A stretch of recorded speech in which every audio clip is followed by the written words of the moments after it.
Hello mga ka-art, for today's video ay gagawa tayo ng coconut tree using anti-plastic bottle. So, unang gagawin dito, kuha tayo ng anti-plastic bottle tapos ikakat natin sa pinakadulo niya. Ikakat natin sa pinakadulo. So, may dalawa tayo dito ng anti-plastic bottle na kinat natin sa dulo. Pagkatapos,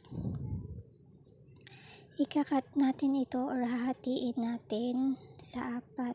Yung isang bottle is gagawin natin, hatiin natin siya sa apat. So, meron ng line kasi itong anti-plastic bottle kaya sinundan ko na lang siya. Yan. Tapos, tinupi kong ganyan para magpantay. So, same sa kabila. So, ikakat lang natin ito. Ganun din sa isa, ganito din yung gagawin natin. So, ayan.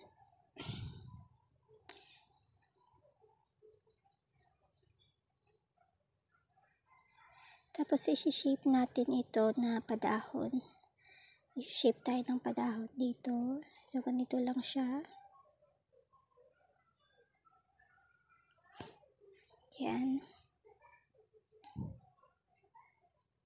So, lahat ito, ganito yung gagawin natin. Ayan na siya. And next, gagawin natin dito. Itutupi lang natin sa pinakagitna niya para magpantay siya. Tapos, gugupitin natin ng pino. Ayan. So, bali yung unang pagkakat natin dito, alternate siya na may binabawas tayo na konti or maliliit. Ganyan siya. So, magkabilaan to. Ganito yung gagawin natin. Huwag natin isasagat para hindi siya mapupunit. Tansya lang yung haba ng ating pagkagupit.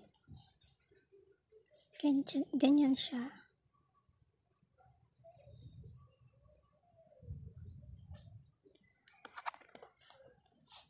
Ganito lang siya. So, dapat pino yung ating pagkakagupit.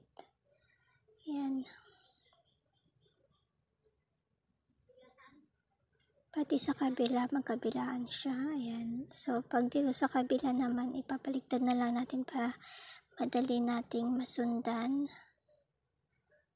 Ayan, ganito lang siya.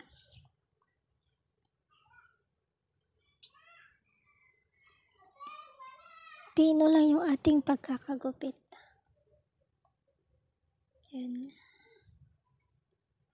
So, ito na siya. Yung apat is ganito yung ating gagawin. Ganito yung same na gupit yung ating gagawin.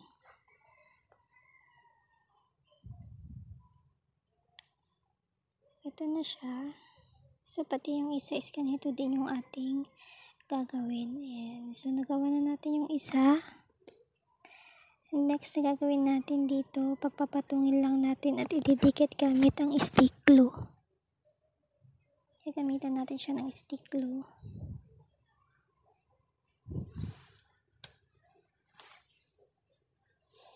Ayan.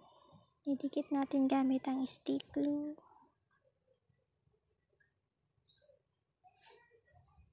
Ayan.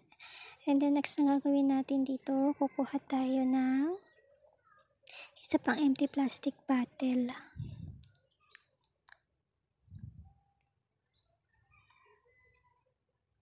Kukuha tayo ng isa pang empty plastic bottle.